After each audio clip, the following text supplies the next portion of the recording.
Hello everyone, मेरा नाम नासिर नवाज़ है और मैं रजिस्टर्ड माइग्रेशन एजेंट हूँ। अच्छा, आज मैं बात कर रहा हूँ न्यू साउथ वेल्स ने जो 491 के एलिजिबिलिटी क्राइटेरिया और उनके अंदर क्या गुंजाइश मौजूद है, कहाँ पे आपको रिलैक्सेशन है या एग्जेम्पशन मौजूद है, मैं ज़्यादा उनकी बात करूँगा। पहले जनरल क्राइटेरिया इन्होंने ये कहा कि एक डायरेक्ट पाथवे दे दिया, NSW regional based direct pathway दे दिया। पाथवे 1 है, पाथवे 2 है। अच्छा, जो डायरेक्ट पाथवे है ना, उसके अंदर इन्होंने ये बात की कि आप पिछले 12 महीने से एनएसडब्ल्यू के रीजनल में रह रहे हों, आप 20 आवर्स पर वीक जो है आप काम कर रहे हो, कम से कम 12 महीने एक ही एम्प्लॉयर के साथ क्लोजली रिलेटेड या नॉमिनेटेड फील्ड के अंदर आप काम कर रहे हो, कम से कम उन्होंने बताया 53,900 फुल टाइम के हिसाब से आप कमा रहे हो, तो आप इसके लिए एलिजिबल हैं। अच्छा, एक तो ये है।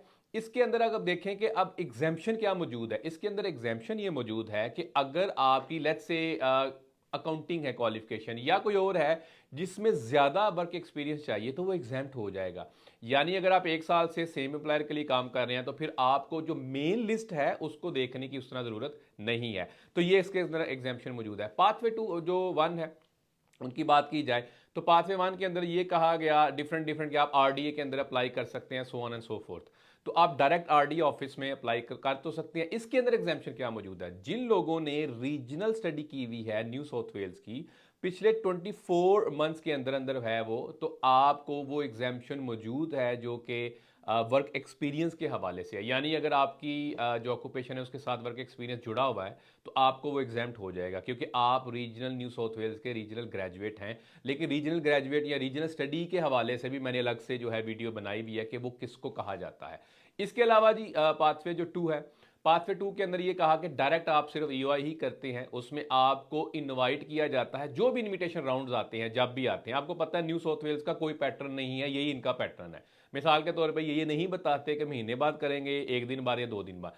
उसमें यह है कि आपको वो प्री इनवाइट करते हैं, आपने जो जो डॉक्यूमेंट जो है वो क्लेम किए हैं, पॉइंट्स क्लेम किए हुए हैं, डॉक्यूमेंट्री एविडेंसेस मांगेंगे और उसके ऊपर जाके फिर आपका वो फाइनल इनविटेशन आपको देंगे। उन्होंने मेजर मेजर बताया कि किस हवाले से जो है लोगों का फेलियर होता है, ये डिक्लाइन होती है इनकी जो नॉमिनेशन की एप्लीकेशन। मिसाल के तौर पे पॉइंट्स जो ओवर क्लेम किए हुए हैं, स्पेशली जो एसीएस वाले हैं और कुछ वेटासेस वाली ऑक्यूपेशंस हैं, स्किल जो आपकी एम्प्लॉयमेंट है वो असेस्ड होनी चाहिए, ना कि आपने जो काम किया है वो उसको क्लेम करें। इसके अलावा जो है इंटर स्टेट वाले नहीं कर सकते। इन्होंने ये कहा कि जो लोग न्यू साउथ वेल्स में बेस्ड हैं या ऑफशोर हैं, ऑफ और कम से कम 3 महीने से, ऐसा नहीं है कि आप विक्टोरिया में हैं, तस्मानिया में हैं, आप गए ओवरसीज, ओवरसीज जाके आपने डाल दिया, आपने कहा मैं तो ओवरसीज हूं, नहीं। मिनिमम 3 महीने से आप ओवरसीज रह रहे हो या मिनिमम 3 महीने से न्यू साउथ वेल्स में आप रह रहे हो। न्यू साउथ वेल्स का मतलब यहां पे ये है कि रीजनल न्यू साउथ वेल्स भी, मेट्रोपॉलिटन न्यू साउथ वेल्स भी, यानी ये सारी स्टेट के लिए खुला है। तो ये कुछ चीजें हैं जो एग्जाम्पशन, गुंजाइशें और रिलैक्सेशन है। इसके हवाले से मजीद जैसे जैसे चीजें आती रहेंगी हम आपको अपडेट करते रहेंगे। Follow for more. Thank you.